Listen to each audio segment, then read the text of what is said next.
Langsung lah. Langsung.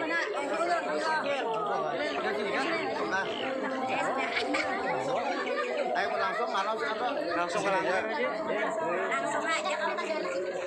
Langsung bawa ke langgar udah. Langsung bro.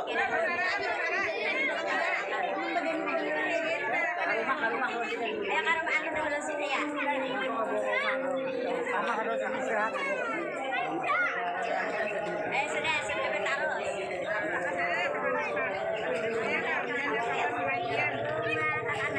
Suka makan-makan juga.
اللهم صل على سيدنا محمد.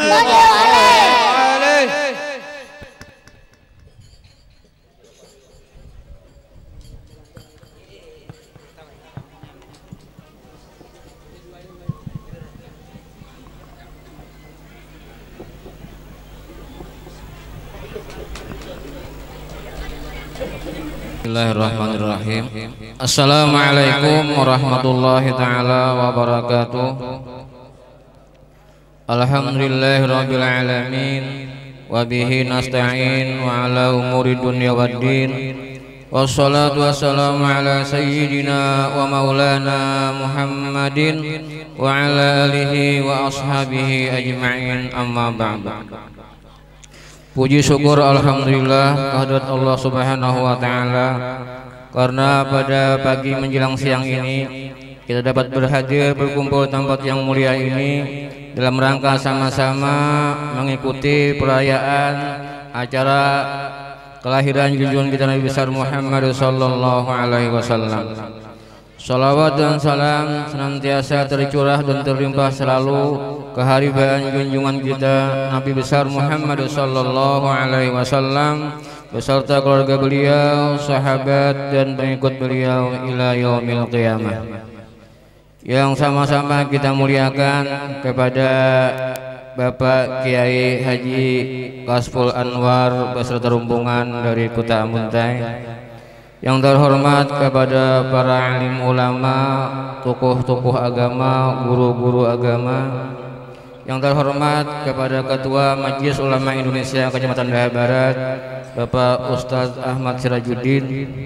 Yang terhormat kepada Bapak Kepala Desa beserta perangkatnya.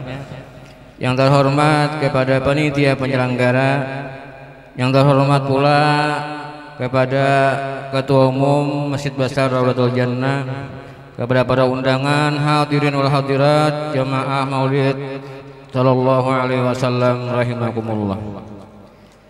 Baiklah, untuk mempersingkat waktu akan urun bacakan saja rangkaian-rangkaian acara kita pada pagi hari ini yang insyaallah sebagai berikut.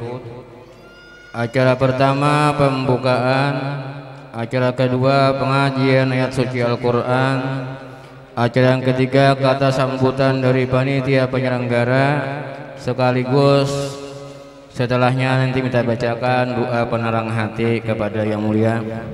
Acara yang keempat ceramah agama, acara yang kelima doa istri penutup. Baiklah, kita masuki acara yang pertama yaitu pembukaan. Untuk membuka acara kita pada pagi hari ini, mari sama-sama kita bacakan surat Fatihah yang akan dipimpin oleh yang mulia Bapak Kiai Haji Kasful Anwar. Kepada beliau dipersilahkan.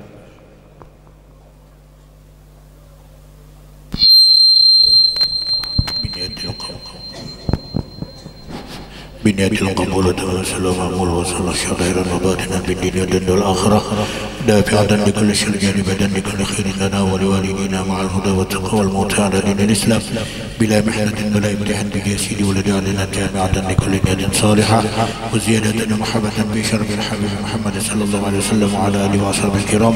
لهم الفاتحة.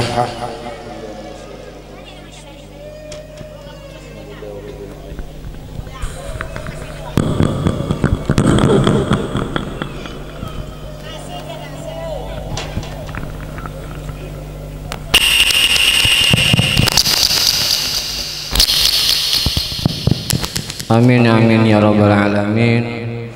Mudah-mudahan kita berharap dan selalu berharap acara kita pada pagi hari ini mendapat berkah dari Allah Subhanahu wa taala dan mendapat syafaat dari Rasulullah sallallahu alaihi wasallam. Acara yang kedua pengajian ayat suci Al-Qur'an yang insyaallah akan dilantunkan oleh Kanda Haji Suryani. Kepada beliau dipersilakan. Assalamualaikum warahmatullahi wabarakatuh. A'udzu billahi minasy syaithanir rajim.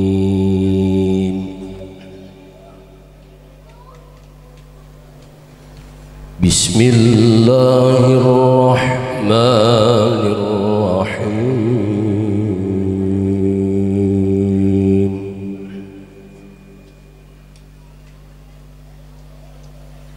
Inna Allah astafa Adam wa Nuha wa ala Ibrahim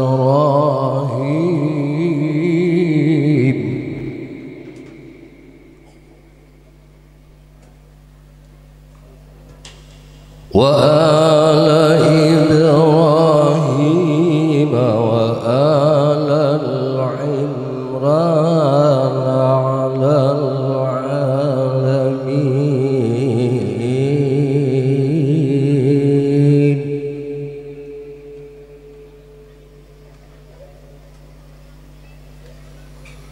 ذرية بعضها من بعد والله سميع عليم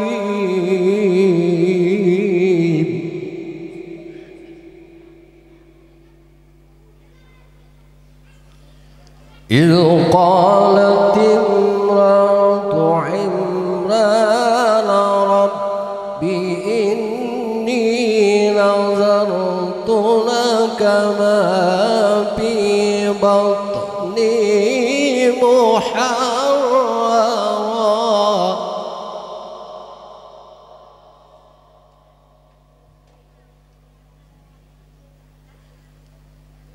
محررا فتقبل مني إنك أنت السميع العليم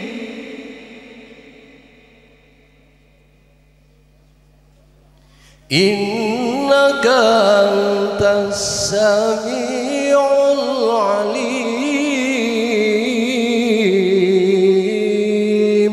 صدق الله العظيم والسلام عليكم ورحمة الله وبركاته. Shadaqallahul azim. Terima kasih kepada Kanda Haji Suryani. Mudah-mudahan Allah Subhanahu wa taala senantiasa memberikan pahala kepada beliau, juga kepada kita hadirin wa hadirat sekalian. Amin amin ya rabbal alamin. Acara yang ketiga, sambutan dari panitia penyelenggara. Untuk ini kepada Ustaz Haji Abdul Hamid dipersilahkan.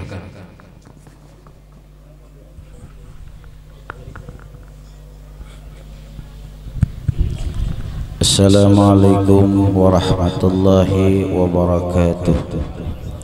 Bismillah walhamdulillah wassalatu wassalamu ala rasulillah Sayyidina Muhammad ibn Abdillah wa ala alihi wa sahbihi wa man walah, amma ba'du.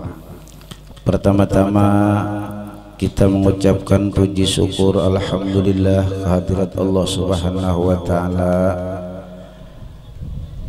yang mana pada hari ini kita sama-sama didatangi atau dikunjungi yang mulia Al-Mukarram guru kita Kasful Anwar. Yang kedua, terima kasih pula kepada guru-guru agama, tokoh-tokoh masyarakat yang berhadir pada hari ini di langgar kami ini, dan juga yang ketiga kepada jiran-jiran tetangga langgar Darus Saadah ini yang membantu acara pada hari ini, baik berupa tenaga, pikiran dan lain sebagainya. Mudah-mudahan Allah Subhanahu wa taala telah membalas kepada Bapak, saudara sekalian dan para hadirin kita berataan, yaitu diganjarkan oleh Allah diberikannya syafaat Nabi Muhammad sallallahu alaihi wasallam. Sekali lagi kami mohon maaf dan ampun kepada guru jikalau penyambutan kami ini kurang layak dan kurang nyaman. Maklum guru, kami ini berada di penghujung atau terakhir wilayah Hulu Sungai Selatan guru. Jadi mungkin jalan kerikil dan gelombang dan sebagainya. Mungkin supir piannya asa gugup di sini. Mau jalannya kerikil benar. Kami mohon maaf guru, nang aturannya nih kami pang maambil piannya.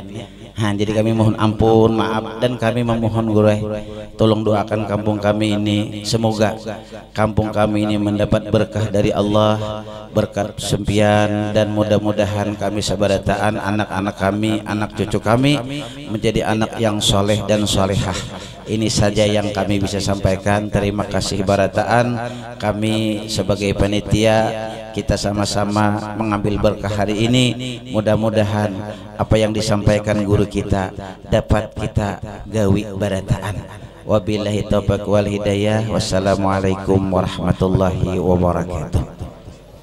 Terima kasih kepada panitia pelaksana. Selanjutnya pembacaan doa penerang hati. Untuk ini kami mintakan kepada Yang Mulia Al-Mukarram Kiai Haji Kasful Anwar, kepada beliau dipersilahkan.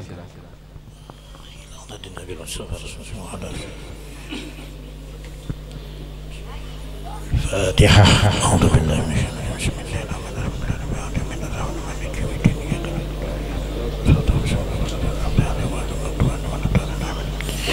Bismillahirrahmanirrahim. Allah nur samawati wal ardi ma zanakam syai'an bihamdihi. Al-misbah fi yadina sallallahu alaihi wasallam Muhammadin bin Qudban. Nawwir qulubana wa zikhrana wa taqabbal minna innaka antas samiul alim wa tub alaina sallallahu alaihi wasallam. Alhamdulillah.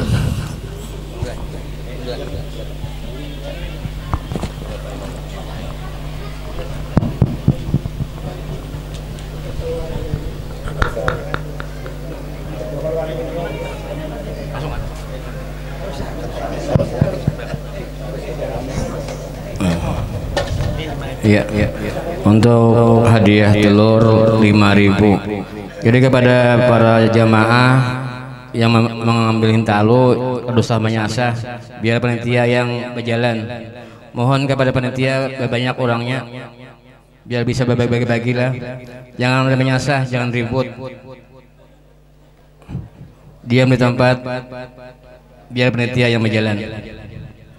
Hadirin wal hadirat jamaah Maulid Rasul sallallahu alaihi wasallam.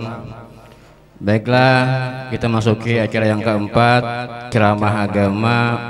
Untuk ceramah agama kami mintakan kembali kepada Al-Mukarram Kiai Haji Kasful Anwar, kepada beliau dipersilahkan.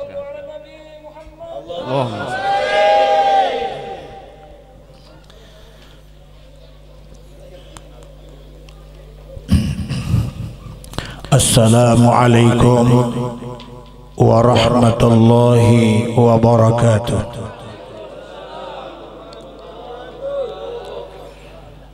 A'udzu billahi minasy syaithanir rajim.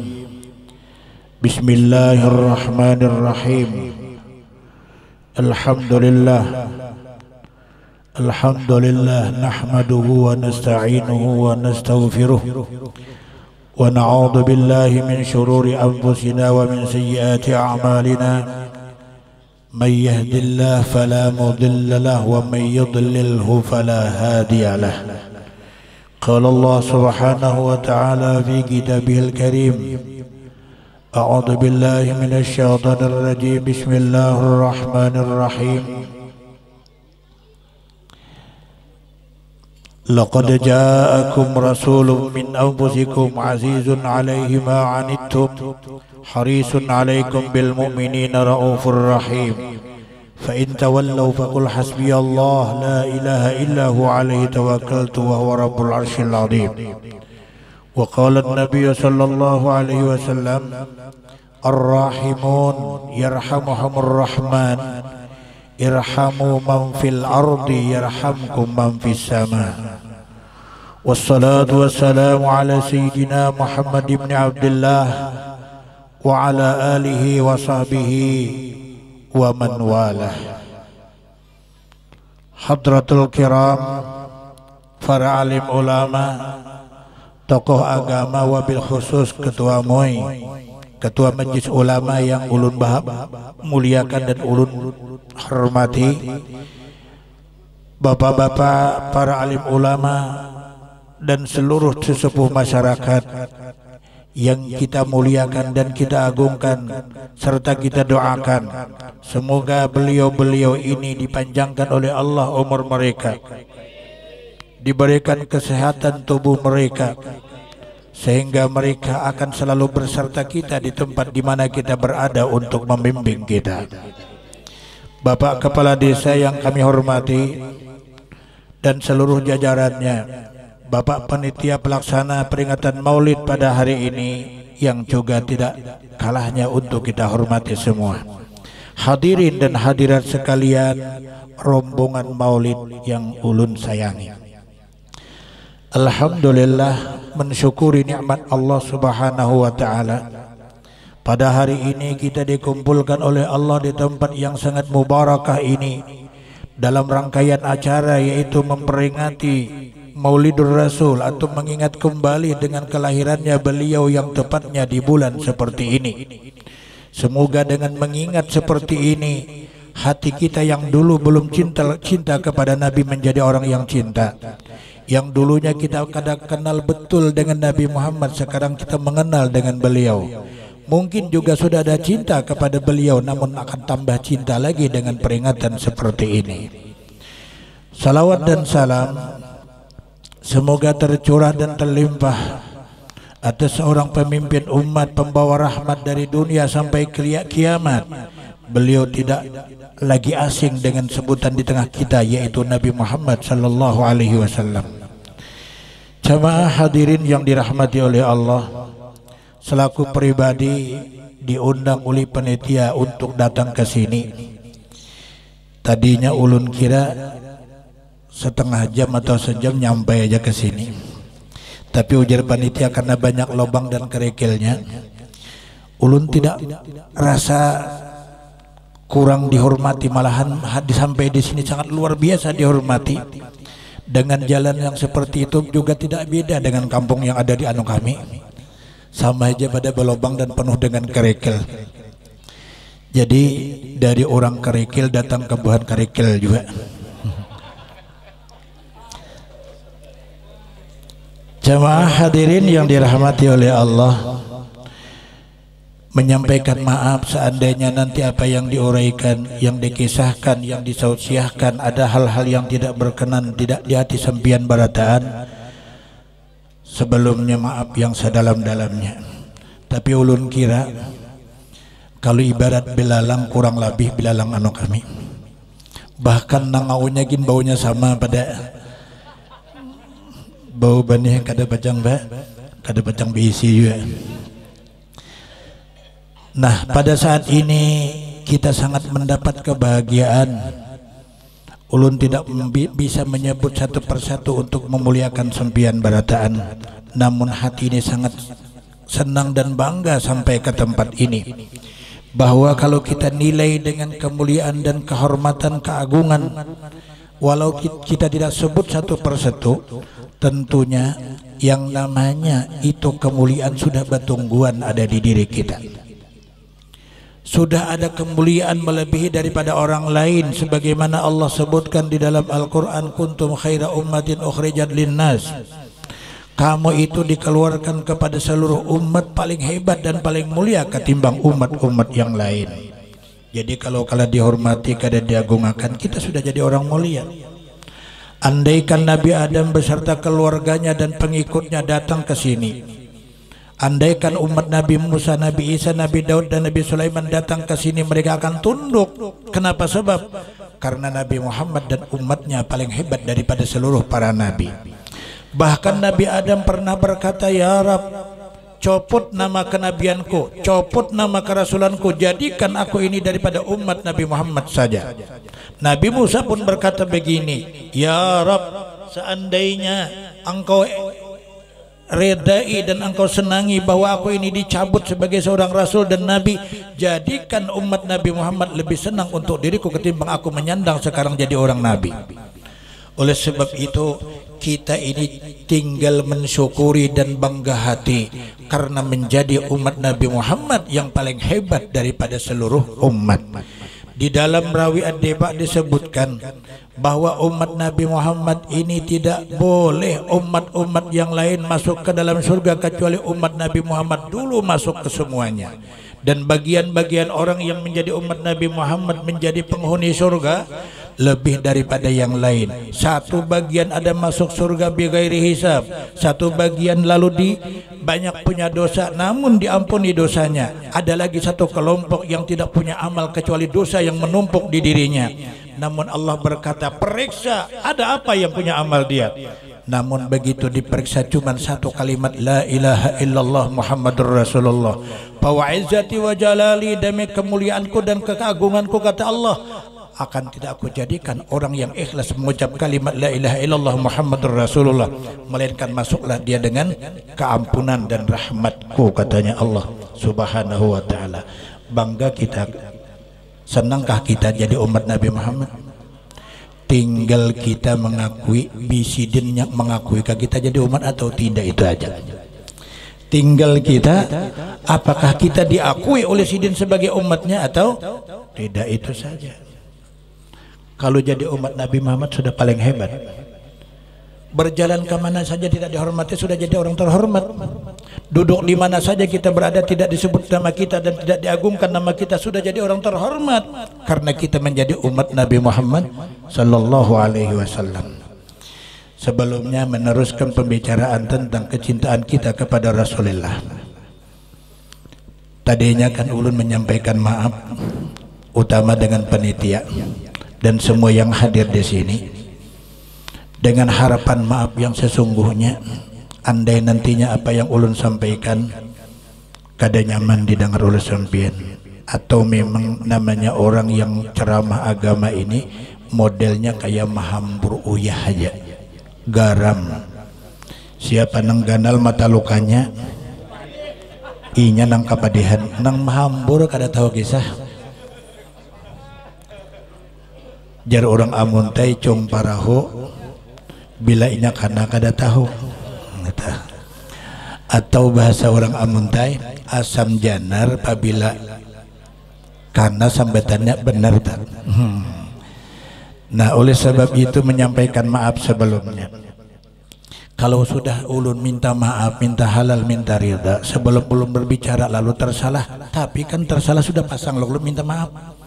Kalau bapak ibu sekalian tidak memberikan maaf kepada ulun, berarti pian lebih besar dosanya daripada Fir'aun dan iblis laknatullah. Di mana ceritanya? Ceritanya begini. Dulu sebelum Nabi kita lahir, iblis bebas naik ke atas langit.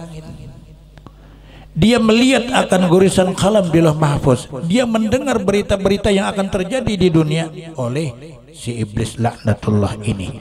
Jadi iblis dulu sangat pintar dan sangat lebih hebat ketimbang orang-orang yang menjadi ulama di zaman itu, karena dia bisa bercerita yang belum terjadi sudah diomongkan dengan bermacam-macam berita yang akan terjadi.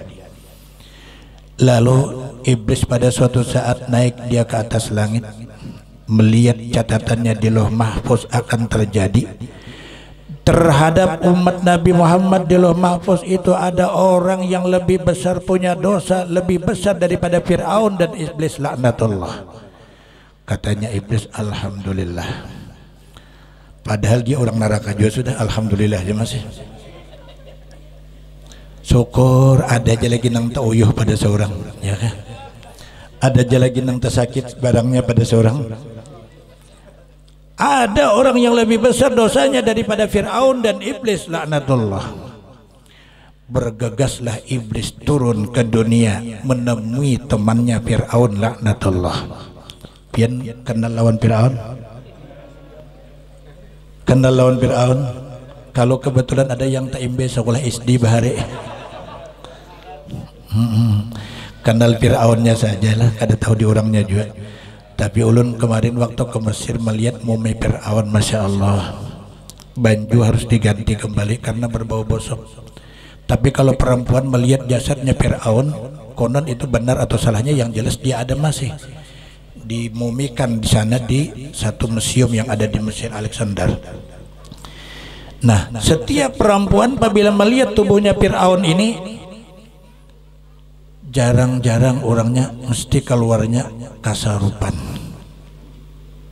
Rupanya di situ gudangnya hantu. Bila orang yang namanya perempuan keluar daripada museum, rata-rata banyak yang kesurupan. Makanya kalau pian nak belang ke sana jangan bawa bini. Kalau ku bini gigilaan datang ke kampung. Kalau laki-laki, masya Allah, baunya busuk luar biasa. Dimumikan memang sampai sekarang memang Allah nak membuktikan dan membuktikan inilah orang yang ngaku jadi Tuhan ternyata mati juga. Nah lalu iblis datang kepada Fir'aun. Dari jauh-jauh rumah Fir'aun sudah teriak-teriak iblis. Katanya iblis, on. Inya bakawan gede-gede bapandir besisian itu kada apa-apa. On, ujar iblis. Nah, ujar Fir'aun, siapa nak kokoriak nih? Makin datang ke pintu rumah, teriak lagi, on. Lalu dibuka oleh Fir'aun. Jar iblis, kaukah les? Maaf lah nangarannya iles. Kau kales je orang amun teh begitu lah. Kau kales ya. Nah jar Fir'aun, jar iblis, kayak itulah orang aku jadi Tuhan. Orang di luar rumah aja kada tahu. Yang namanya orang jadi Tuhan tuh jangan kan nang di luar rumah, nang di langit pun tahu. Kau sekarang ngaku jadi Tuhan, aku di luar rumah aja kada pinando. Lawan suara aku aja kada pinando. Kayak itulah ngaku jadi Tuhan. Jadi ujar Fir'aun, susunya aja iblis saya. Aku nih tahu pada takarasi nang luput sudah.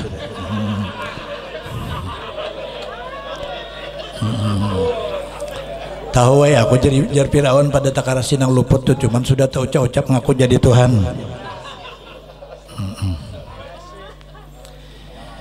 Di anu kami rancak banyak nang terjadi ajaran-ajaran yang menyimpang. Nur Muhammad iya Tuhan, Tuhan ya Nur Muhammad, aku ini Nur Muhammad juga iya aku ya Tuhan. Nah, jadi apabila sudah sampai kajiannya ke situ, sembahyang kada usah lagi wajib. Inya jadi Tuhan, siapa yang disembah? Inya sudah jadi Tuhan, buat apa lagi dia menyembahyangkan? Jadi ada antara dua orang baipar, iparnya sampai, adingnya kada sampai belum. Hari Jumat tiba, ding, jangan kada ke masjid ikam dengai. Kenapa? Sebab ikam berdosa kada ke masjid. Pian pangka janang ading, janang kakak, aku sudah sampai kada lagi wajib sembahyang. Neta.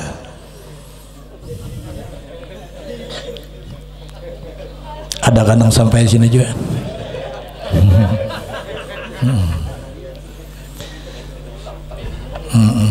Sampai kemana kada tahu juga.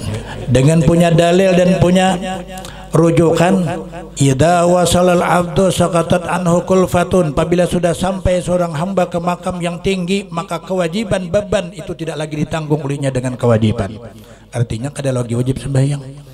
Mun sakampungan itulah ngaji lah. Langgar lebih dirusak sama sekali. Dosa lagi terusakan.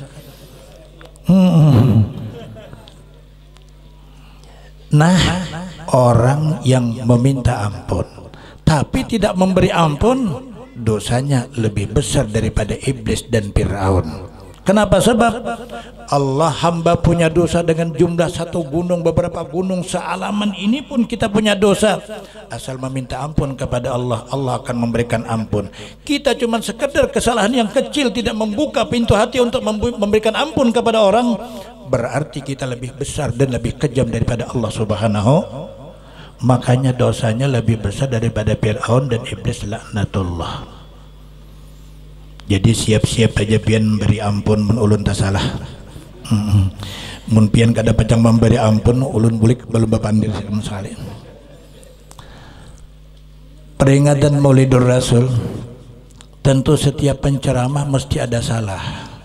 Kada ada pang nang kada salah tuh, mesti ada nang tak khilaf tak salah. Ngarannya gin manusia, al insan makhlul hataywanes. Ulun datang seperti manusia, namanya manusia mesti menempatkan diri di dalam salah dan khilaf itu pasti ada. Sepintar apapun kita ngomong, sepintar apapun kita bicara, maka kita akan mesti ada menemui hal-hal yang salah.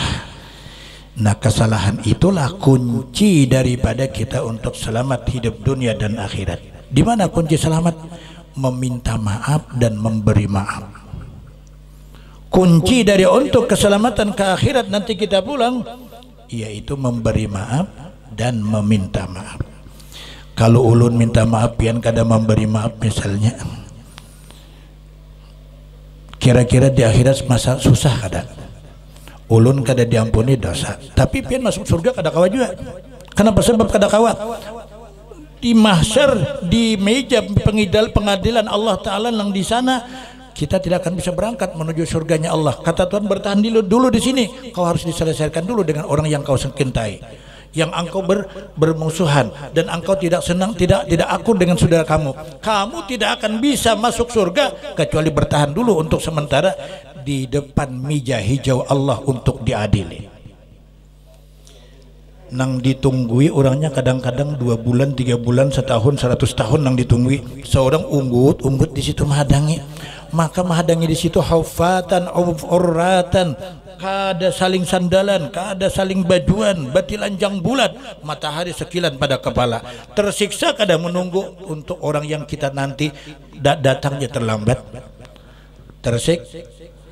Nah, makanya kemarin ada orang kaya minta pendapat dengan ulun. Guru, jar katanya ulun ini ada orang berhutang guru aja sekitar 10 juta bang.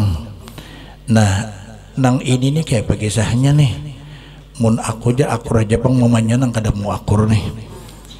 Jadi jar ulun, luasi hati pian aja sudah, lebih luas daripada duit. Mun duit luas pada hati pian kada kawa pian melepas.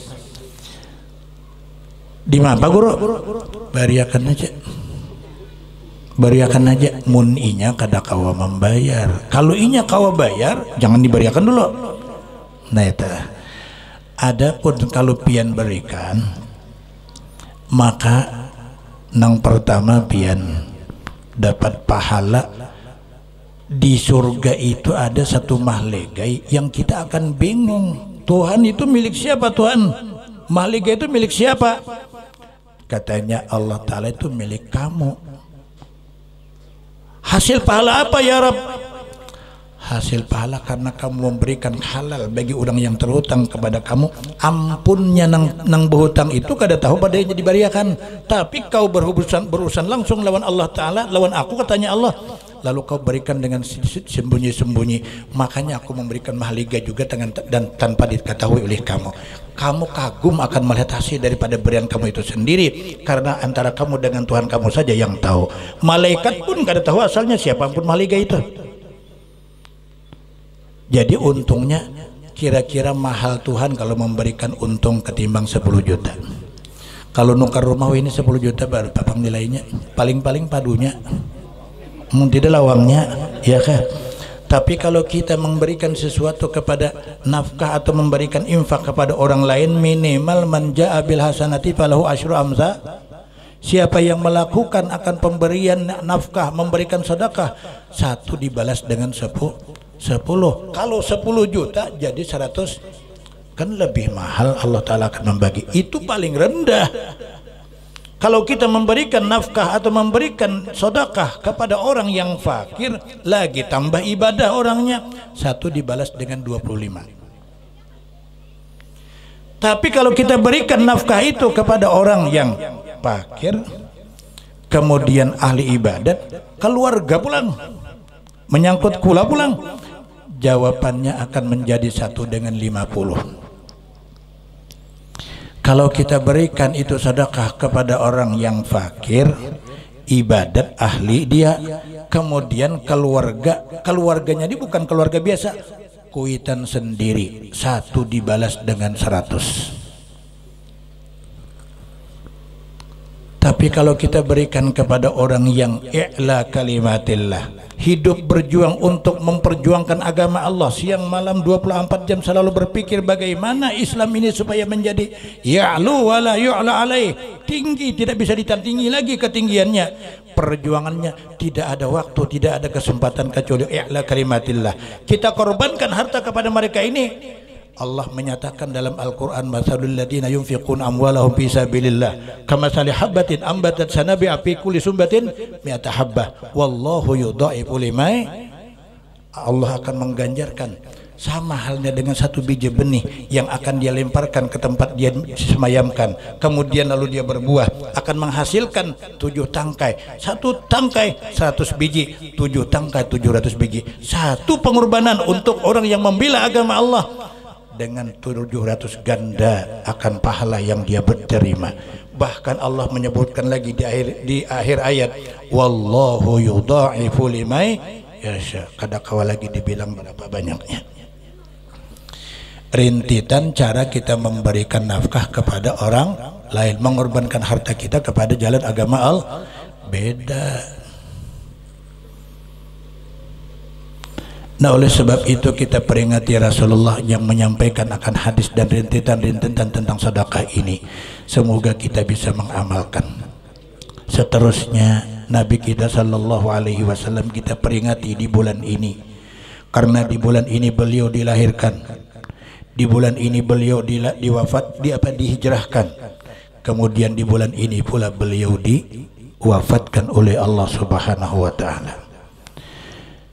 Dengan 3 kejadian ini Allah sebutkan bahwa Nabi kita itu contoh yang paling baik untuk kita menuju selamat di akhirat. Laqad kana lakum fi Rasulillah uswatun hasanah. Tapi yang akan mencontoh siapa? Liman kana yarjullaha wal yawmal akhir. Bagi orang yang punya hati ingin selamat dan ingin mendapat martabat dan ingin mendapat kenikmatan di negeri akhirat. Bagi orang yang tidak mau mengikut akan Rasulullah itu lapas jalan. Lapas jalan artinya ikutilah sunnah Nabi, ikutilah rujukan hidup ini kepada Quran dan hadis. Itu jalan kita yang paling tidak akan sesal dan tidak akan bisa tersesatkan. Tapi kalau ada orang yang berkeramat tapi tidak ngalim dengan Quran dan hadis, cuman dia keramat saja atau sesuatu perkara yang menyalahi adat kepada dirinya, bukan tolak ukur harus kita ikuti. Yang harus kita ikuti adalah sepanjang dia punya rujukan kepada Quran dan hadis. Sebab yang boleh kita penatik kepada Quran dan hadis. Kalau penatik dengan orang yang punya karamat, orang yang kasyaf bisa berubah. Kau punya karamat bisa berubah. Bersisa wali kada. Bal'am bin Ba'ura wali kada. Ujungnya apa terjadi? Mati di dalam kesesatan. Makanya itu konsep asabiyah ataupun disebut dengan penatik kepada seseorang, pandang dulu nang mana garap orangnya nang dipanatiki. Kita jangan memandang keramat seseorang, kita jangan memandang kasyaf seseorang, kita memandang bagaimana mutabahnya dia kepada Quran dan hadis. Itu yang harus kita ikuti. Kalau pang misalnya ada nang di sini bisa nyabrang ke sungai kada beri dukungan, langsung aja orangnya sembahyang kada, puasa kada, tapi bisa nyebrang sungai kada beri dukungan. Kurang lebih dukung aja sih dan juga. Iya kah? Kok kurang lebih dukung? Kalau misalnya dianggap wali, belum tentu orang Yahudi bisa nyebrang, orang Yahudi bisa terbang, orang-orang yang namanya Jablaigin bisa terbang. Iya kah? Makanya jangan tergiur dengan penampilan orang yang bisa berjalan di atas air, kodok gin banyak nyebrang di atas air. Jangan kita tergiur dengan orang bisa terbang ke atas langit, kasih siur burung banyak terbang di atas langit. Iya kah? Ada orang yang berkata hari ini ada di sini, jam ini ada di sini, jam ini ada di Makkah, bisa menempatkan dunia seperti kal qadamil wahid, seperti satu tumit. Itu terjadi bagi aulia. Iblis pun bisa. Iblis di sini sekarang, jam ini ada di Makkah, dia bisa. Makanya yang jadi tolak ukur kita untuk mengikuti kebenaran dan menuju kepada keselamatan, pegangannya adalah Rasulullah, namanya Quran dan hadis, tidak boleh kita jauhi. Itu yang paling unggulan untuk jadi ikutan kita.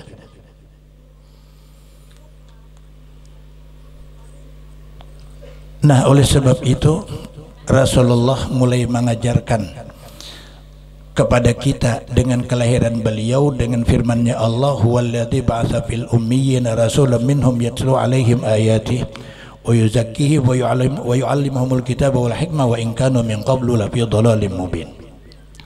Allah mengutus nabi kita yang pertama yatlu 'alaihim ayatihi, beliau bertugas untuk membacakan akan ayat-ayat Al-Quran. Maksudnya tanda-tanda kekuasaan Allah beliau sampaikan kepada orang-orang yang tidak percaya dengan Allah. Dulu orang menuhankan patung berhala. Yang anehnya mereka punya sembahan. Ada yang membuat besi diulahnya patung itu yang disembahnya.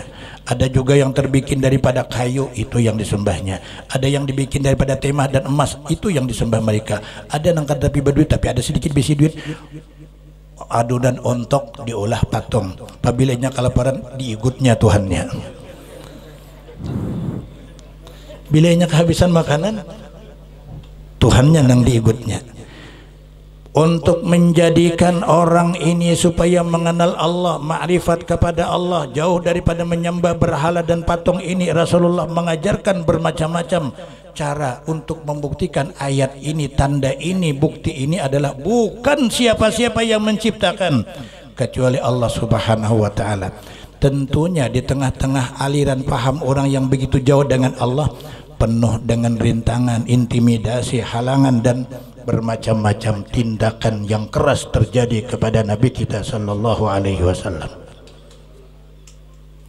Luar biasa Nabi mengajarkan dengan, coba aja kalau di sini misalnya agamanya agama bukan Islam, datang ulun ke sini membawa agama Islam, bisa sasak kopiah bulik kada kawa lagi sampai ke rumah. Sebab yang dibaca dan yang dipandir beda dengan apa yang mereka anut. Nah, tapi Nabi kita waktu itu subhanallah, cuma Nabi yang mengajarkan agama Islam, cuma Nabi yang mengenalkan mereka dengan Tuhan dengan sedikit demi sedikit. Akhirnya umat yang di tengah-tengah kehidupan yang kasar, orang Arab kan al-Arabu asyaddu nifakan wa ajrar. Mereka itu kalau munafiknya luar biasa, mereka itu kalau ganasnya dan begitu kejinya terhadap orang luar biasa. Tapi pian kalau pernah ke Makkah kayak orang Makkah tarik gitu. Ya kan? Orang kita kada tahu ditarik, tunjul jangan sekong, ya kan? Tunjul jangan sekong, jadi sekong tarik dia. Jadi pernah ulun kawan nukar hintalo. Dia kan setiap sebiji 5 biji 1 rial, 5 biji 1 rial. Ditawarnya 10 1 rial. Marah Arab. Jadi jer kawal Arabnya sarik, jer makin tambah sarik Arabnya, ditambah Arabnya sarik. Arti sarik tuh maling, orang disambat maling sarik ke jauh orang. Arabnya sarik jer.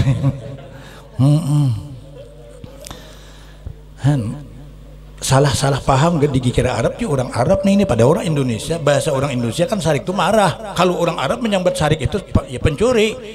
Ada tambah sarik abon Arab. Nah, itu mengenali bahasa pun susah untuk kita bagi yang ada di Makkah itu. Sebenarnya kita apabila kita datang ke Makkah itu, apabila kita bahasa Arab kada bisa, memang serba susah, ya kah? Tetal doktorandos peks profesor, siapakah mendatang ke Makkah kada bisa bahasa Arab tetapi bubungulan profesornya. Kada bisa ngomong apa-apa, kada bisa baca bicara apa-apa.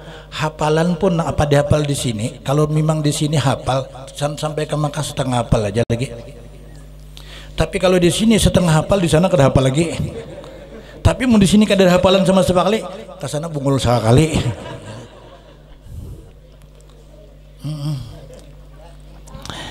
Subhanallah, Nabi kita sallallahu alaihi wasallam berjuang untuk i'la kalimatillah ini, menyampaikan ini syahadat, menyampaikan ini namanya perkara-perkara akhlakul karimah diajarkan oleh Nabi kepada sahabat dan kepada orang-orang Arab. Akhirnya sampai juga ke sini orang Arab menyampaikan Islam, sehingga kita menjadi penghuni dan pengikut agama Islam. Tapi kalau kita lihat Nabi kita mendakwahkan Islam luar biasa sakitnya. Dari bulan, dari tahun, dari bermacam-macam intimidasi, beliau sudah luar biasa menjalani kehidupan itu. Makanya asyadul bala al-anbiya sumal awliya sumal ulama. Paling berat menyandang bala, paling berat menyandang siksaan adalah para nabi, kemudian para wali, kemudian para ulama. Artinya kalau kita jadi ulama, siap mengikuti dengan apa yang dilakukan dan dirasakan oleh Nabi. Sebab ulama dan wali, al ulama warasatul anbiya, ulama dan aulia menjadi pewaris daripada Nabi. Kalau Nabi begitu dahsyatnya mengembangkan dan menyiarkan Islam, kita juga bertugas sebagai warisnya harus begitu. Tapi Nabi menerima akan cacian, hinaan, juga jadi ulama harus menikmati apa yang dirasakan oleh Nabi di saat beliau berjuang.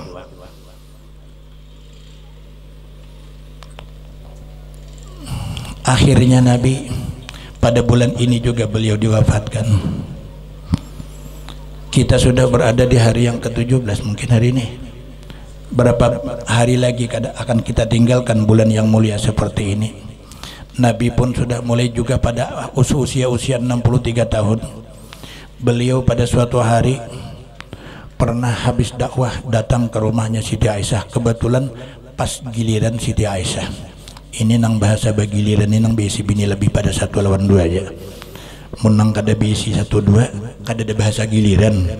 Paling-paling bulik saruan bawakan barakat aja, mudahan dibukai orang lawang gitu aja.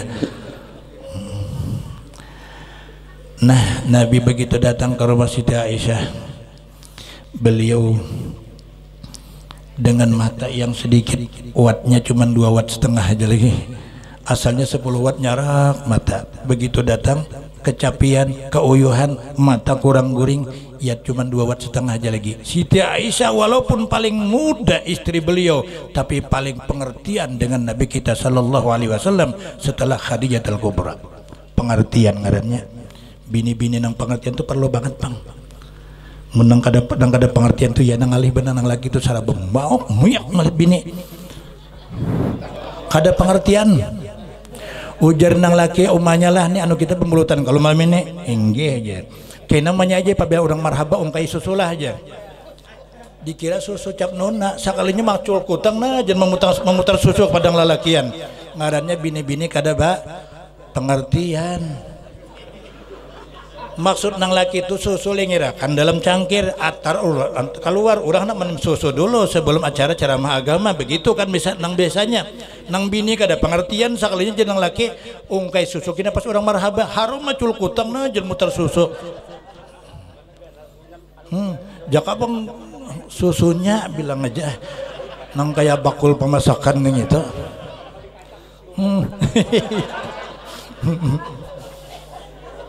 Kada kawa sebuting tangan mengikuti mun kada 2 itu. Kada pengertian ngarannya ya kalah. Nang laki guring badahulu jam 9 ragui di Kalambo nyamok jeung nang laki. Nyamok jeung nang laki. Nang bini mengambil tapi rigus mengibahkan, imbah mengibahkan turun. Nang laki lain nyamuknya, tapi nang bini kada pengertian.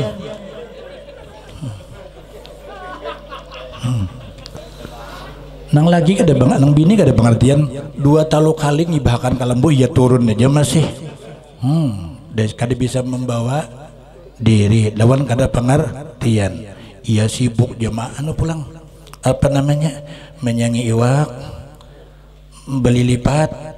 Sawat nang laki panasaran keciwa kayak ini kah bini kujar kada pengertian lalu sudah dihadang-hadang lah kasih masuk ke Kalambo jar iya kada bebas tangan tuh tangan bakas iwak.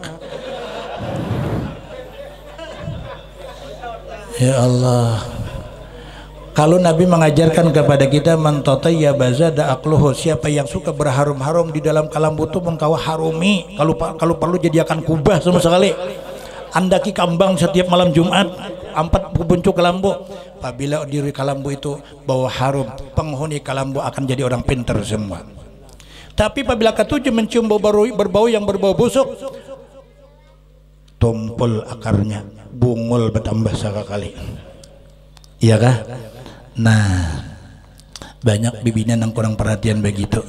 Mun sudah tolak orang maulidan, tolak orang saruan, minyak harum bilang nang kaya minyak harum bintang film, nang paling mahal dipakai.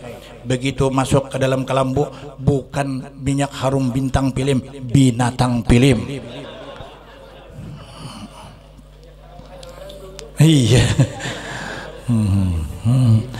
Anak pulang nang bini kulir membasui anak, mbah bahira anak tukupinya lawan kain.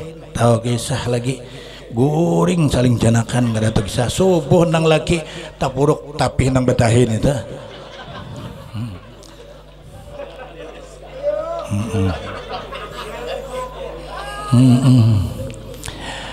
Nabi kita sallallahu alaihi wasallam begitu ketemu dengan Siti Aisyah orang yang sangat mengerti dengan suami setelah Siti Khadijah. Beliau melihat mata laki kayaknya nih mengonang-onang nih, ditawari makan kada mungkin naksir beliau ini.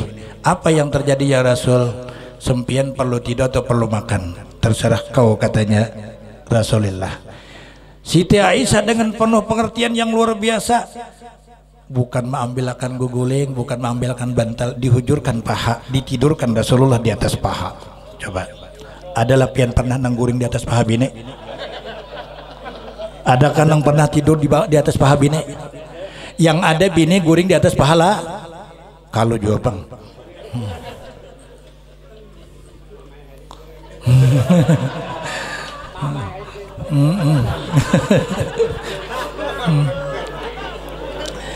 Tidur Rasulullah di atas, nyaman kalau lah, nyaman mengguring di atas paha bini. Cuman malam ini belum apa nih,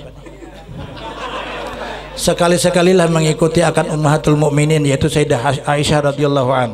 Beliau selalu menidurkan suami di atas pahanya. Bini-bini nang di sini apa kampung Bajayau ngarannya? Nah, jangan cuma layau-layau aja jadi orang Bajayau ya, bujur-bujur. Yaitu tidurkan suami di atas paha. Sekali-sekalilah mengamalkan akan perilakunya Sayyidah Aisyah radhiyallahu anha. Malam ini malam apa? Malam Senin. Kan sekali-sekalilah mengamalkan seperti itu. Iya kan? Kada kawan yang setiap minggu setiap malam menidurkan laki di atas paha, barang aja sekali dalam seumur hidup. Yang penting pernah mutabaah kepada istrinya Rasulullah sallallahu alaihi wasallam. Cuman ulun pesan nang besi paha nang lama mun tulang aja jangan direbahkan ke laki di situ. Tapi ulun lihat bibinan sini lama-lama seberataan, ada denang kurusnya.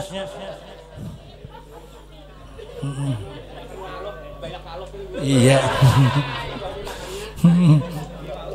Makanan walau bin beberapa kada lemak tanpa. Ya sudah, gunakan, manfaatkan itu paha yang lemak. Tidurkan suami di atas paha kita.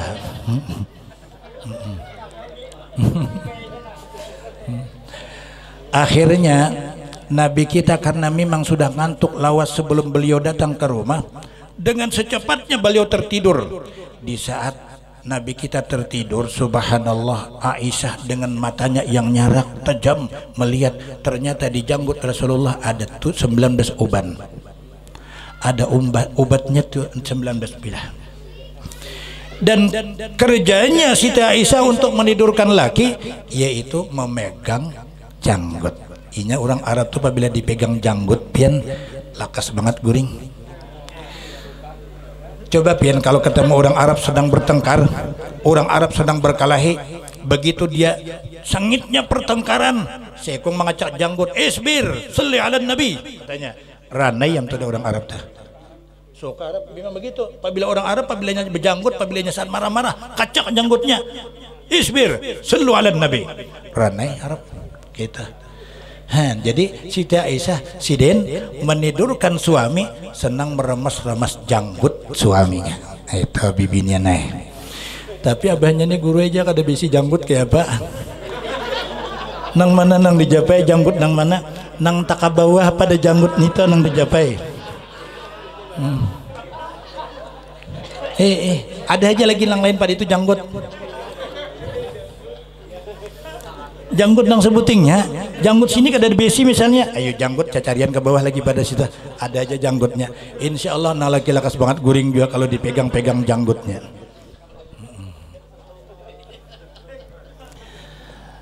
Lalu Aisyah radhiyallahu an begitu pegang, terhitung akan jumlahnya janggut Rasulullah ada 19 bilah uban.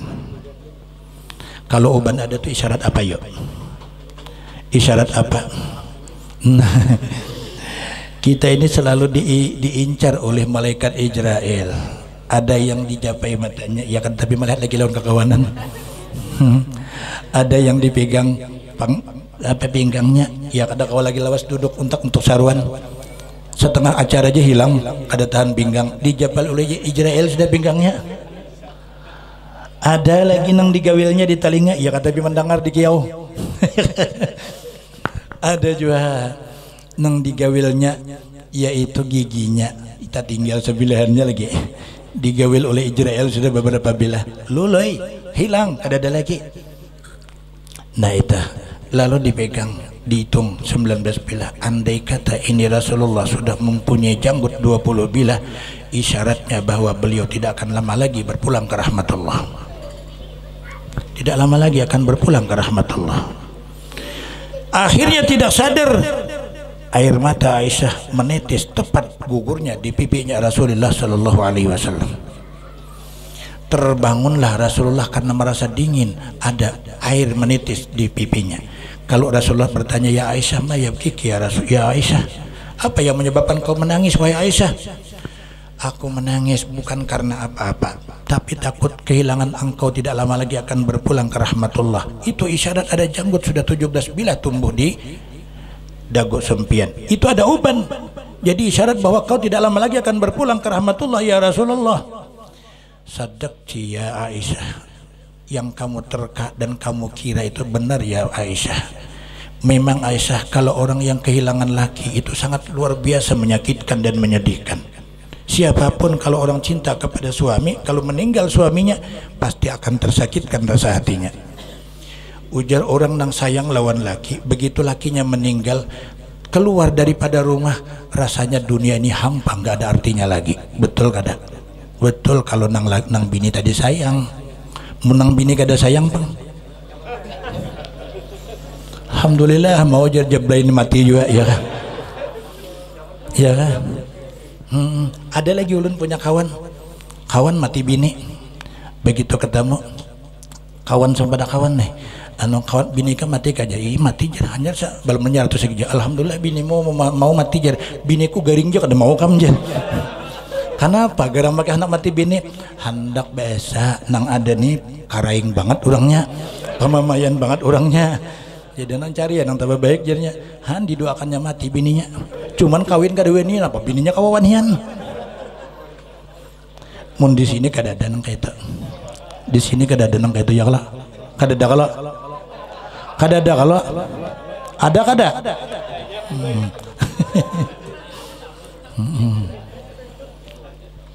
Nah, ya Aisyah, kalau memang mati suami menyedihkan Aisyah, tapi lebih menyedihkan Aisyah di saat nanti suamimu dimandikan, di saat nanti suamimu dikeluarkan daripada rumahmu, lalu keluar untuk disembahyangkan ke musala atau ke masjid, akhirnya disembahyangkan, kau kehilangan suami itu, rumah itu tidak ada lagi nilai harga dalam dirimu karena sakit. Tidak ada lagi suami di dalam rumah.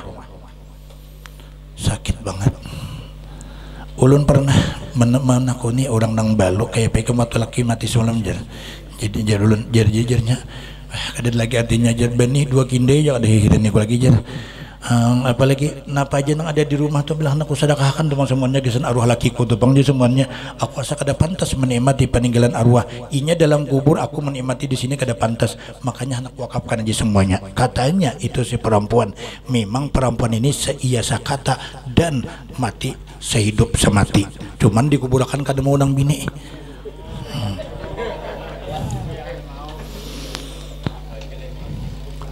Nah, akhirnya Aisyah itu satu yang kesedihan. Itu Aisyah, di saat suamimu, di saat jenazahmu itu dikeluarkan dari rumahmu, itu roh teriak, roh yang mati itu teriak kepada orang yang mengangkat jenazahnya. Katanya itu roh, hai orang yang telah mengangkat jenazahku, hai orang yang telah membawa jenazahku. Lihat sekarang, dulu aku kumpulkan harta yang banyak, dulu ku bikin rumah yang mewah, dulu ku cari istri yang cantik, dulu ku kumpulkan harta yang banyak. Lihat sekarang apa yang kau bawa, apa yang ku bawa sekarang. Coba lihat wahai orang yang menganggung dan mengangkat jenazahku. Aisyah, cuman suara itu tidak didengar oleh manusia, yang mendengar cuman jin dan binatang.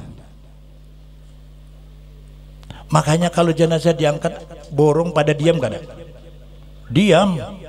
Ayam kerokokan gak ada? Kerokokan. Dia mendengar akan suara roh, begitu nyaringnya berteriak. Iya, lihat.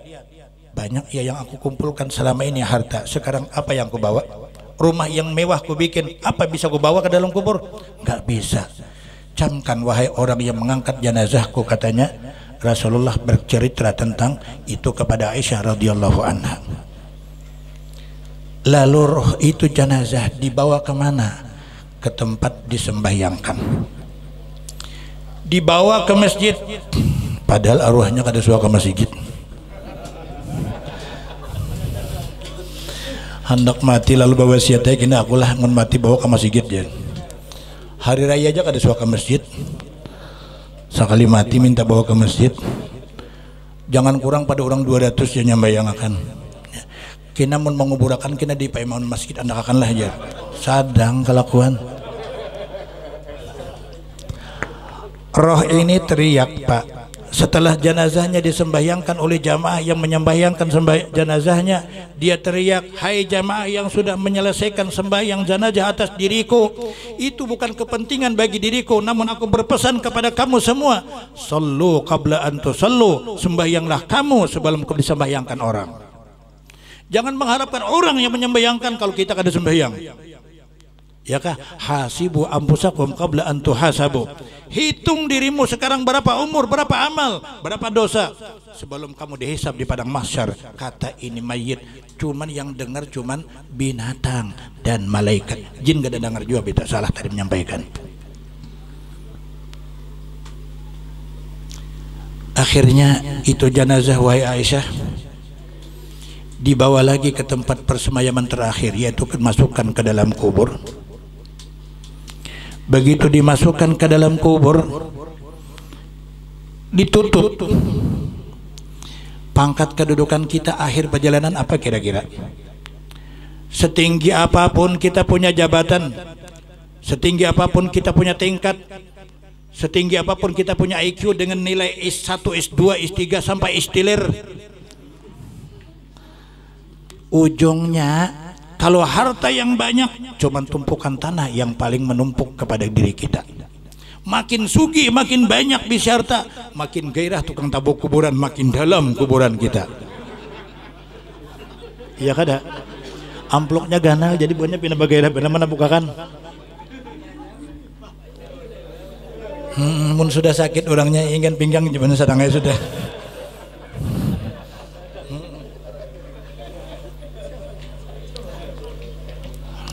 Nah, berapa kita punya titel? Doktor, Profesor, Jenderal. Ujungnya alamat kehidupan kita tunggul kuburan yang ada. Itu aja lagi. Malaikat mungkar nakir pun tidak bertanya dengan wahai Fulan bin Fulan, Doktor, Profesor, Jenderal. Kada lagi, kada payu lagi nih tuh. Dan ini kada susah sekolah aja bukan masalah itu juga. Dikuburkan nanti Aisyah semua orang yang meninggal ini dan ditempatkan di dalam kubur. Lalu selesai daripada dia menguburkan mayatnya ini, kemudian ini roh naik lagi ke atas permukaan kuburnya. Lalu dia berteriak kepada orang yang akan menjadi pewaris hartanya dan orang yang sudah selesai menguburkan jasadnya, hai orang-orang yang telah menjadi target untuk mewaris hartaku, dan kamu itu adalah orang yang memang pada abasa azal menjadi pewaris hartaku. Sekarang tolong bagi harta itu dengan sesuai hukum Allah yang berlaku. Namun perlu kau ingat, sekarang giliran kamu menikmati harta itu, aku yang menanggung urusannya di hadapan Allah.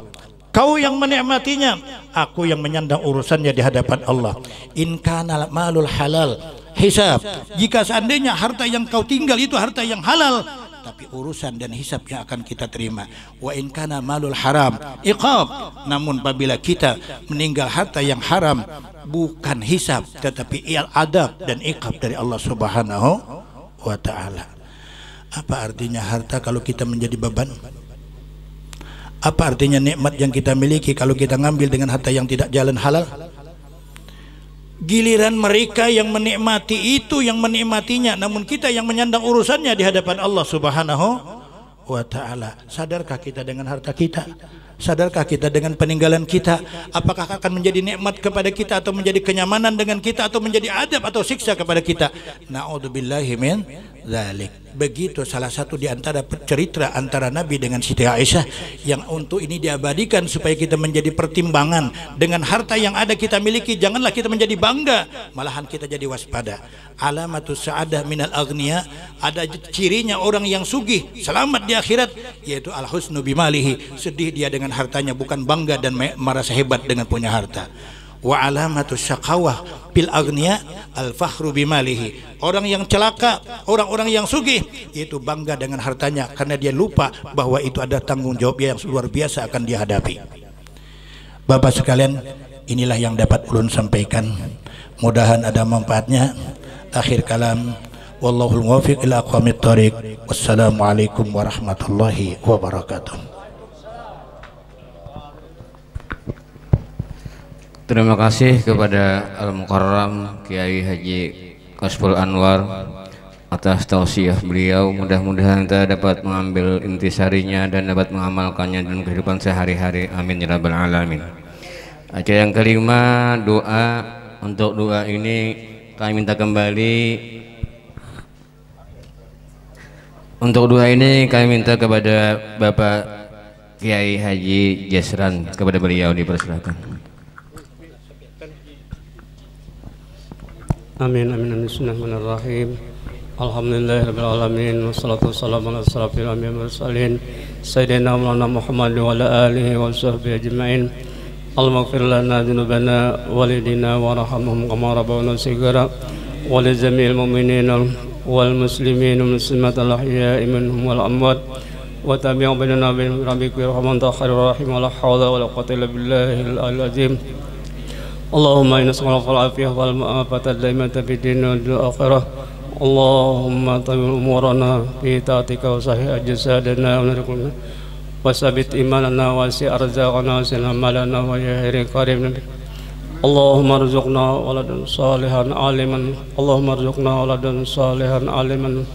Allahumma rzuqna waladan salihan aliman. Allahumma fa'alna bima 'allamtana bi kitabika walil ilmi bi wal fahmi wal amal bi arsadil muslim khatimah wa husnul aqibah fil umri. Allahumma rzuqna husnul khatimah. Allahumma inna nas'aluka salamatan fid din wa afiyatan fil jasadi wa fil ilmi wa barakatan fil rizqi wa fil tambar. Allahumma hawin alaina fi saqratil maut wa jitbil nar wa fil hisab. Rabbana la tuzigh qulubana. Rabbana hab lana min azwajina wa dhurriyyatina qurrata waj'al Rabbana zalamna Rabbana taqabbal Rabbana atina fid dunya hasanah wa fil akhirati hasanah wa qina azabannar. Wa sallallahu ala sayyidina Muhammad wa ala alihi wa sallam. Subhana rabbika rabbil izzati amma yasifun wa salamun mursalin walhamdulillahi rabbil alamin. Taqabbalallahu minkum, la minkum taqabbal ya karim. Dengan